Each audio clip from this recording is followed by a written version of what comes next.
young adventurer, isn't it so? Greetings! Come in, come in! Have this spare seat at my table. I don't bite. I may not strike you as one, but I was once an adventurer myself. But lately I'm more into the business of telling adventures rather than swinging the sword.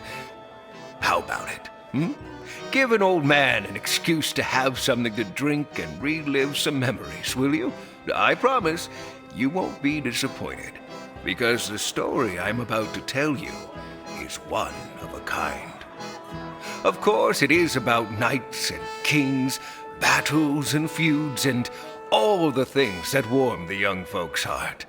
But moreover, it is about the power of change and friendship in a time when the world was about to shift to a new era. It is also the story of a man of rules and rules, a nobleman that nobody would dare cross. He was born as Getz von Nebelstein, but everyone knew him by his name in combat, Getz with the Iron Fist. On one fateful day, Getz's life was about to take an unexpected turn.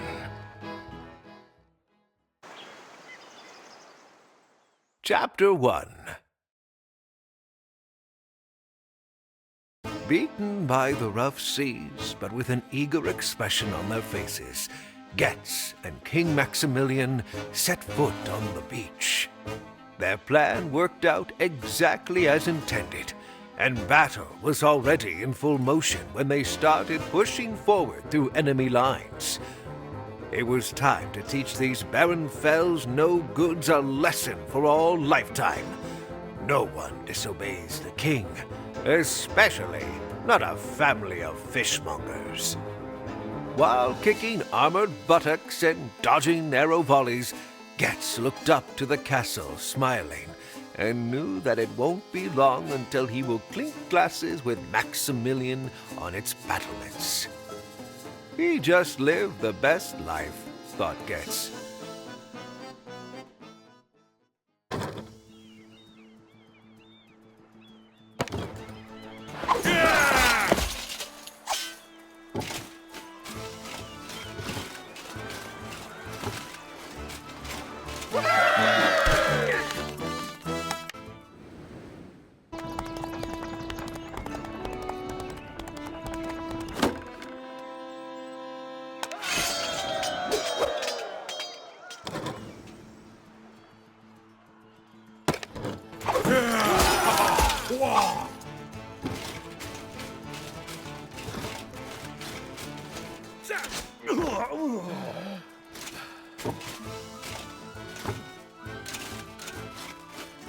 Oh, yeah! Come on, yeah!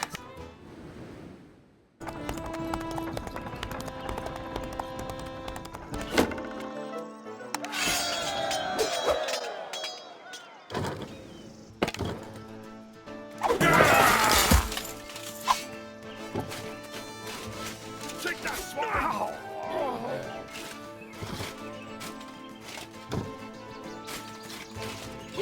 Ow!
They did it again.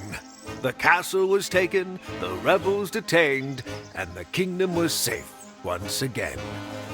There was nothing in this world that could stop the force that was the Royal Knights, united under the banner of the one true king and his most trusted friend. Getz was staring at the endless horizon and imagined the glorious adventures to come.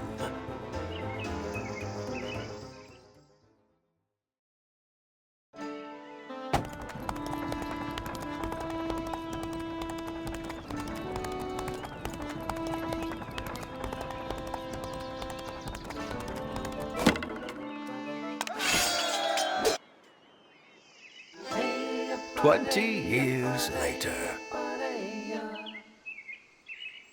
It was a sunny morning at Nebelstein Castle. A spring breeze flowed around the snuggled-up Getz, who overdid celebrating with his men in the four-legged fowl last night. Getz dreamed one of his favorite dreams.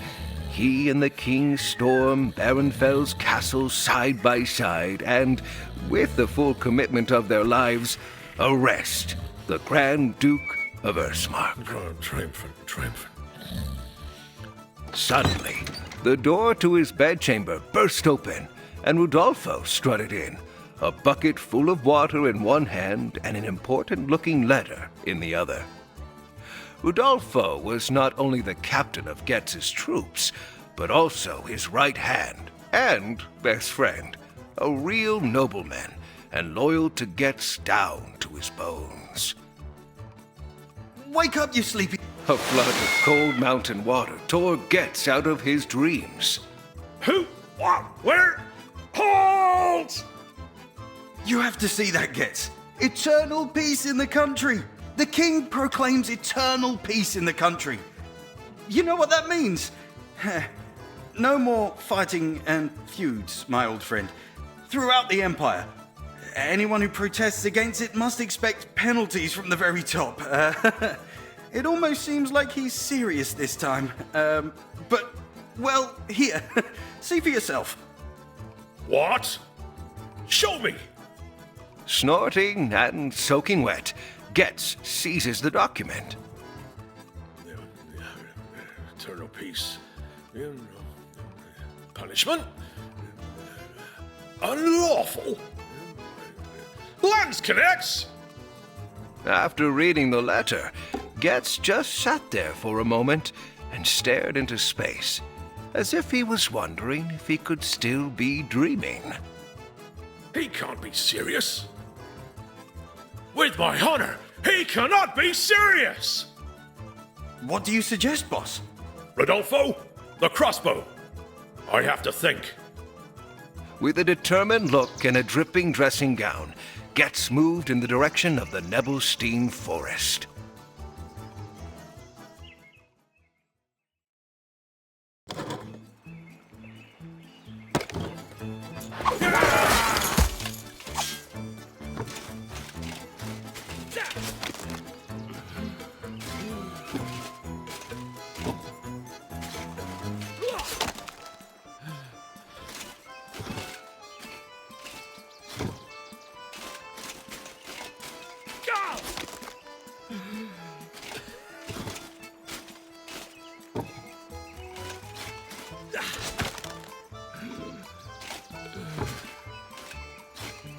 Fantastic! Yeah! Woo! Whenever Getz had to think, he went to the Nebelstein Forest to hunt. Eternal peace? Ha! When did peace ever bring food to our plates? That's just a fleeting brain fart from one of these juryman courtiers who swarm around the king day and night, like insidious weasels. For Getz, peace meant that he was no longer allowed to do what he had been doing all day as a knight since the Great War. Hitting other dukes on the head on behalf of other dukes, attacking a fat-tailed traitor here, kidnapping a princess there, or steal an artifact or two. Yes, there really was enough to do. And of course, no one wanted to get their hands dirty with these things, and even if they wanted to, There wasn't a knight as quick-witted as Getz at every street corner. While Getz was still busy scuffling loudly about the conditions at the royal court, suddenly a big sow jumped right in front of his nose and stared at him for a moment before trying to find her salvation in the distance with clattering hooves. Ha ha! Kunigunde! Stay here, you fine specimen of an animal. Getz hastily put on the crossbow, but the sow knows her hunter and hits the next blackberry bush with skillful hooks. Ha ha! Well, wait, Kunigunde. This time you won't escape me.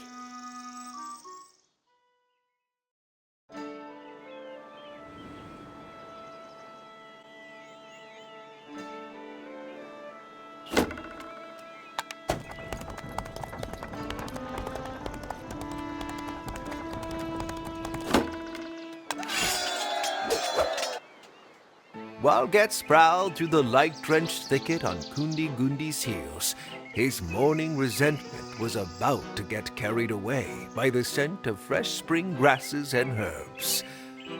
However, a moment later, a bushy worry line settled deep in his face again. What should someone do when his services as a knight are no longer needed? Since the siege of Protzenburg, more than 6 years have passed. Since then, Getz had not heard from his friend and King Maximilian. Did he just forget about him, he thought? My men and my peasants look up to me as a knight.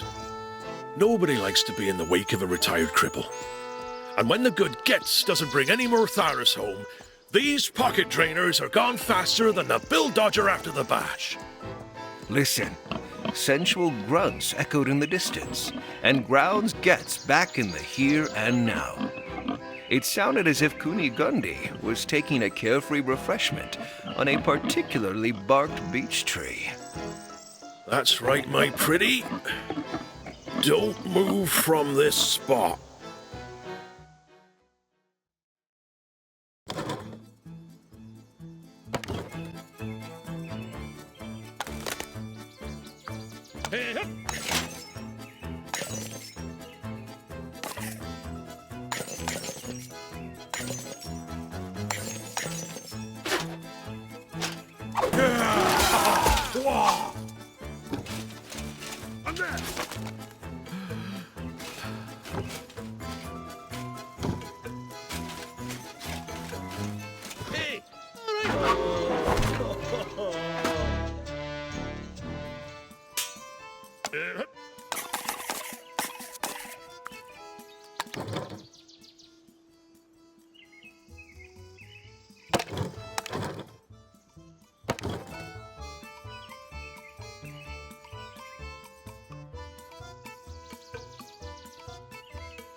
Take that swine! Woo! Woo! Put on, aim. Ah! This pig is luckier than a buoyant witch! Getz threw down his crossbow furiously. Ah, a weapon for real scallywags in the name of the gods! Getz couldn't imagine why the king would want to equip a whole army of yokels with crossbows and lances instead of trusting his knights. After all, Getz thought that a knight would be worth at least as much as 100 of these farmhands in chainmail. Kunigunde had seized the opportunity and diluted quickly.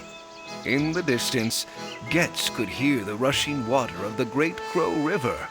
Delighted by the idea of putting the tubby Kunigunde on its bank, he hurried straight after it. Oh, wait, Kunigunde. The two of us aren't finished with each other yet. Old Getz still has it.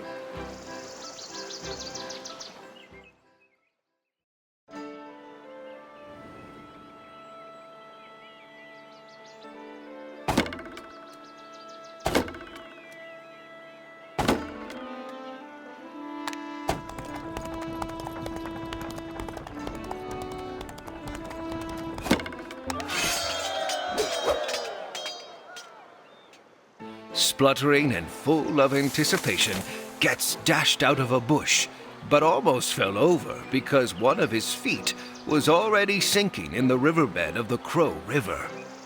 This morning, the river is as cold and unsparing as the bureaucrats at the king's court, thought Getz.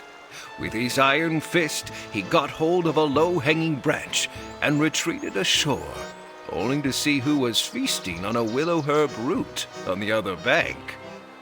How on earth did you get over there, you wondrous animal? If I didn't know better, I would think you had conspired against me with the rest of the world today. There was nothing around it. Getz had to go through the river. How good that he was so hardened by the revolting city's campaigns in 1496 that this river could not harm him. At the time, he had to swim through the great Lindworm in order to be able to stand by the king in time for the Battle of Spießhagen. Whenever Getz thought of the adventures with his king, his heart became very warm.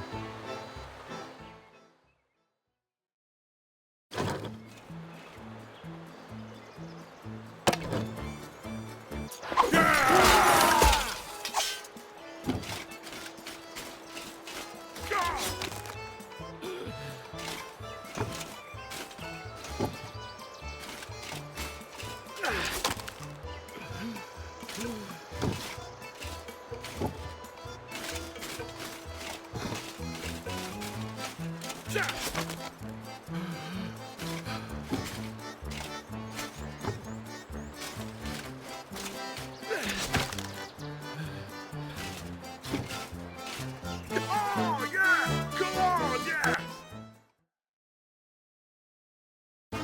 On all fours, Getz slowly stalked Kunigunde, who was still eating with relish.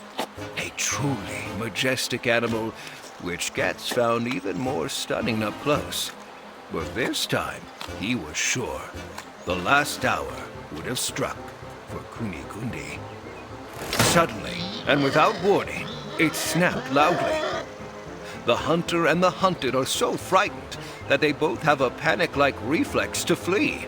But when Getz starts to run, he is jerked back onto the forest floor to find his arm stuck in a trap. Jagged metal teeth had dug into the metal of his iron fist and held him in place. He only knew such traps from sieges and found them abhorrent. Ha! A weapon that only cowards use. For the strong Getz, it was easy to free himself from the trap, but Kunigunde was nowhere to be seen.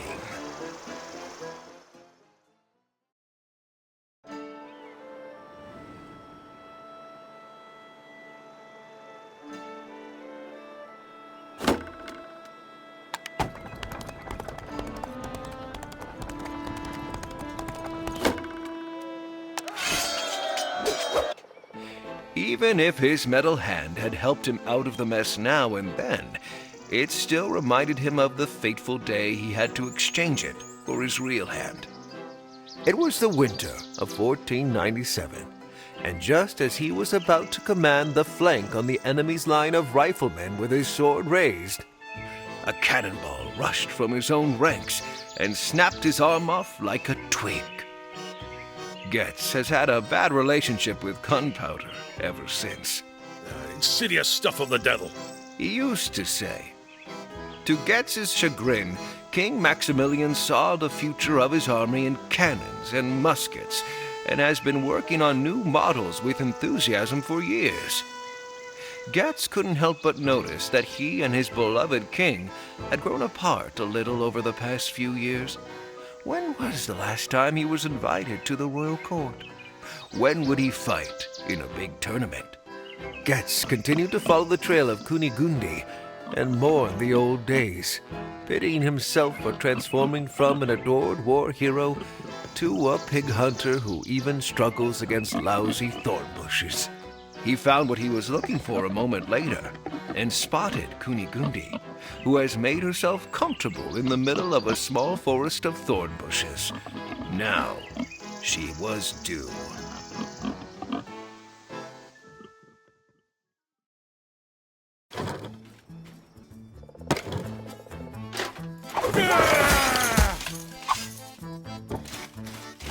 Take that, swine!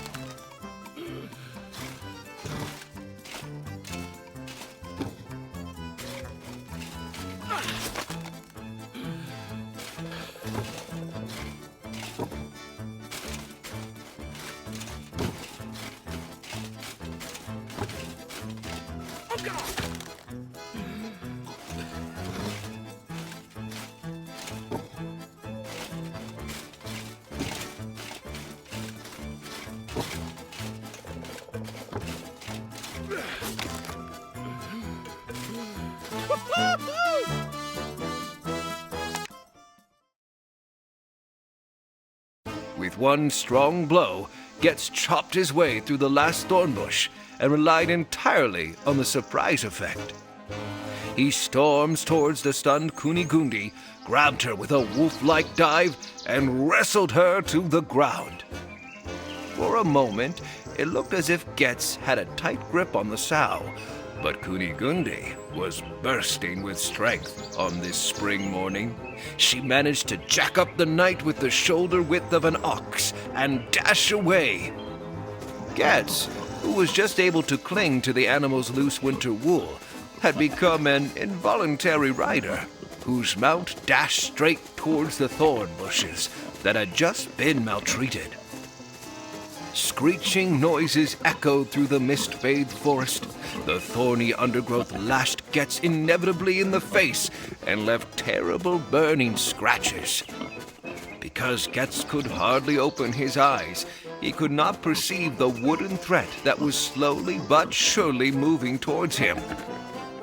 With the force of a fully pulled back battering ram, a low-hanging branch dug into Getz's breastplate and knocked him off Kunigunde's back in one stroke. The trees danced in a circle and the leaves rustled applause before everything went black around Getz.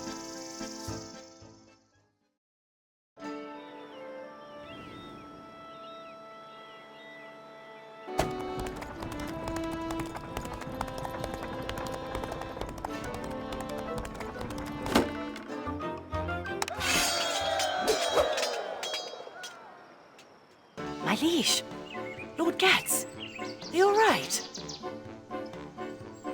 Getz could not have said how long he had been out.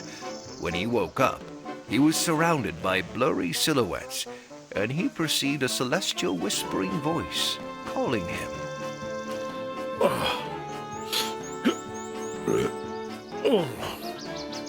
Kunigunde? Wake up, my lord. Oh, you look completely battered. Did you sleep out here? Oh, let me guess. Your way home yesterday was clouded by one of the other schnapps, wasn't it? Getz didn't know what to say. He looked into the face of a pretty woman, wrapped in a cocoon of black and white cloths. Maybe an angel, he thought. Oh, you should really pull yourself together when going out with the men. First of all, you're no longer the youngest, and second, the Lord in heaven sees everything, especially drunkards. Drunkards? Getz rose immediately to object to this unfounded accusation, but collided with the branch again and sank back to the ground. Take it easy. You're hurt, my liege. Let me clean your wounds and pour you a strong sip of my herbal tea. It will restore your strength. A sip of the odd brew, although it tasted disgusting, brought Getz back to his senses, and he saw that the presumptuous angel was a nun. Adelheid, abbess of Nebelstein Monastery. The woman held out her hand to Getz in a way that normally only men would. Unable to react adequately, Getz started kissing the hand, which Adelheid quickly withdrew with a nimble gesture. A wondrous woman, thought Getz. Although he knew the monastery, he was never really interested in the work of the nuns. And the good Lord can recently be found in the forest?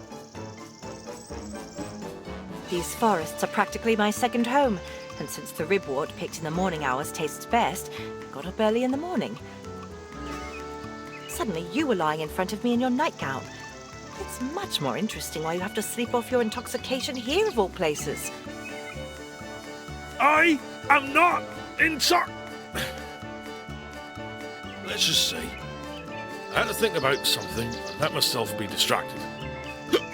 Anyway, thank you for your help, Adelheid. I already feel a lot better.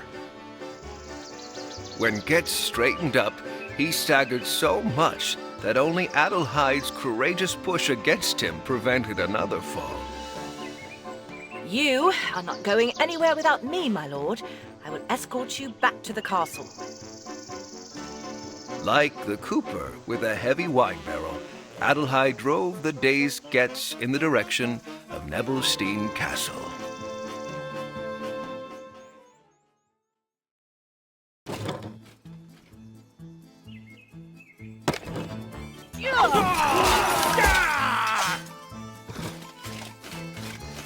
Take that, swine!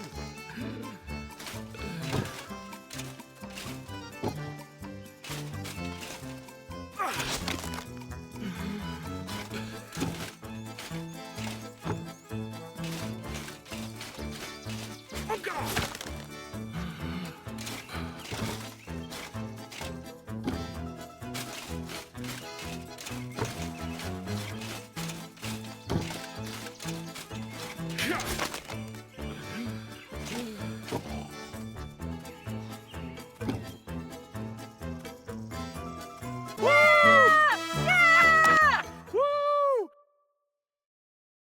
Did you know that nausea can be treated very well with the seeds of the caraway? Getz tried to ignore the nun's taunts as much as possible. He was still upset about his botched hunt, and anyway, this day couldn't get any worse. At least he could lie down in his bed straight away, pull the covers over his head, and forget the letter, the king, and Kunigundli again. Suddenly, as if he had foreseen it, it boomed loudly.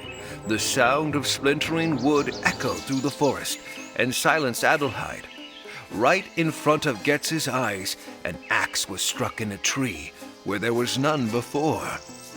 Just to have been a witness of your thorny hog ride was worth the trip to your tranquil fiefdom, my friend. Accompanied by the ugly, gruesome laughter of at least a dozen men, an untraceable voice made its way out of the depths of the forest. I'm sorry if your iron hand got a few scratches. I would have liked you to have got into it with your other hand, really. The idea of two iron hands is just priceless. I'm pleased to see that you've spent your last hours in this world in entertaining company. Listening to all that chatter saved us from tracking, didn't it, men?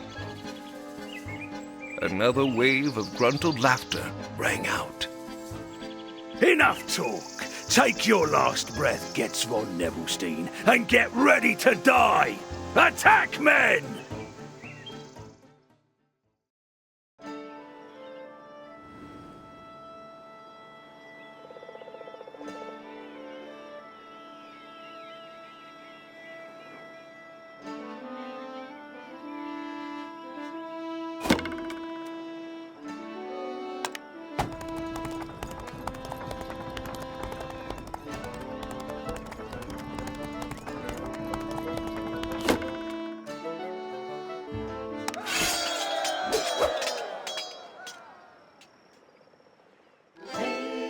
Chapter 2.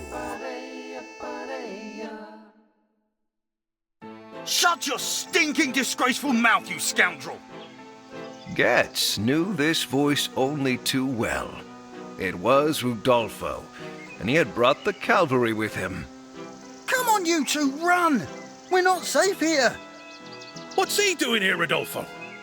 Since when has this riffraff been hanging around in my woods? He should have his teeth knocked out for poaching here like an outlaw. That's not a good idea, boss. We're outnumbered. I don't know how he did it, but I spotted at least 24 of his henchmen among the treetops. I, on the other hand, could only bring those of our men who were no longer under the tables. Oh, if it isn't Rudolfo the Gentle. Still don't have the guts to get rid of your older, fatter shadow, do you? Well, cling together, swing together, right, my friend? Come on, we have to make way or they will surround us sooner or later. After me. I know a place nearby that can give us a strategic advantage. On my ground, no one will surround me so quickly. Getz crept ahead, Rudolfo, Aldehyde, and a handful of men behind. Can someone tell me what's going on here? Why are we being... Ow! Oh! At that moment, 4 arms grabbed Aldehyde and tried to drag her into the bushes. At the men!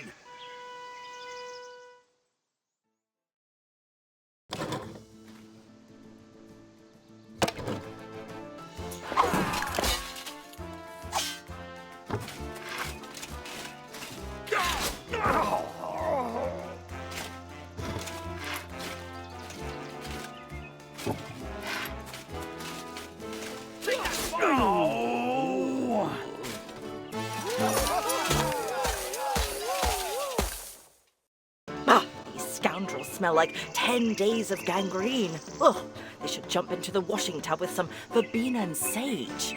Sister Adelheid from the Nebelstein convent, right? Rodolfo, commander of the troops. Delight. Shh! Enough of all this talk! Or do you two want to invite our pursuers to your little chat? Down the embankment here. Bit. Everyone in the pack tumbled down a steep, densely leafy slope before the fading thicket revealed an unexpected scene. In the middle of a natural hollow stood a small, inconspicuous wooden house by a stream cut off from the outside world. Getz, where have you taken us? I don't think I've ever been here before. If it were up to me, it would have stayed like this for all eternity, you joy destroyer. And it would be like that again when this is all over. Otherwise, you'll end up like the carpenter who built this little hut. So don't get used to the sight. That goes for you all. Back to the essentials. We pull them apart and pick them off one by one, turning the hunter into the hunted, if you know what I mean. When it comes to cunning and warfare, Getz von Nebelstein is hard to beat. Ha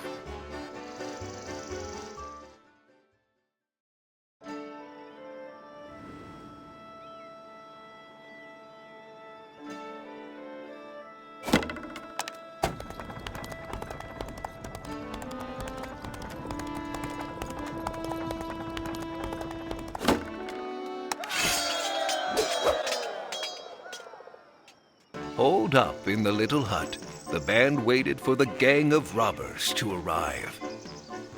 What is this supposed to be, boss? Huh? Not a love nest, is it? Rudolfo repeatedly formed his lips into a kissing mouth as he surveyed the meager furnishings of wooden benches. Adelheid and the men couldn't help giggling. Quiet, you fools! Rodolfo, you pushy blabbermouth!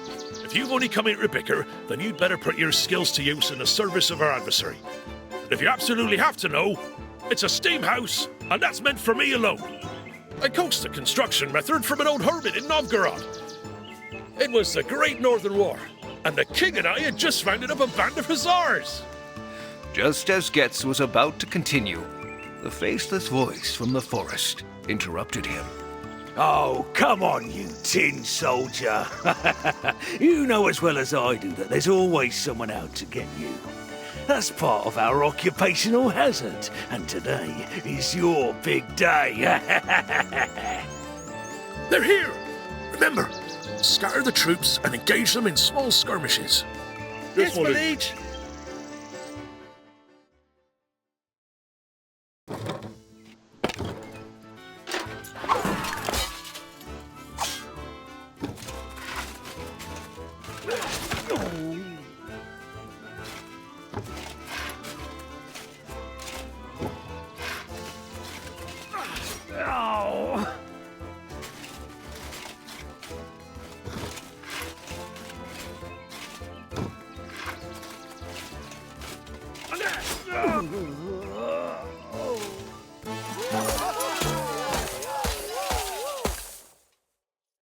Well done, men! But stay on your guard. This guy is up to no good. The man's real name is Heinrich von Holzweg, but these days the world knows him only as the Bitten Wolf, leader of the lynching lot. Once a real knight like Getz, his fate has taken a different turn. In any case, his men don't exactly look like honorable warriors. By the way, it's Abbess Adelheid, Mr. Rodolfo. By the way, it is Abbess Adelheid, Mr. Slobberwatcher. Oh, commander of the troops, so-and-so. You can't stop blabbering in the name of the Lord God. They would have unmasked and hanged you both immediately during the infiltration of the Bad Helmstadt camp in 1488. Oh, and I always thought that uncovering the motives of enemy army leaders was the basic building block for battle success. Isn't that what it says in the book On the Art of War by King Maximilian himself? Adelheid chalked up Getz's stunned wordlessness to a silent retreat.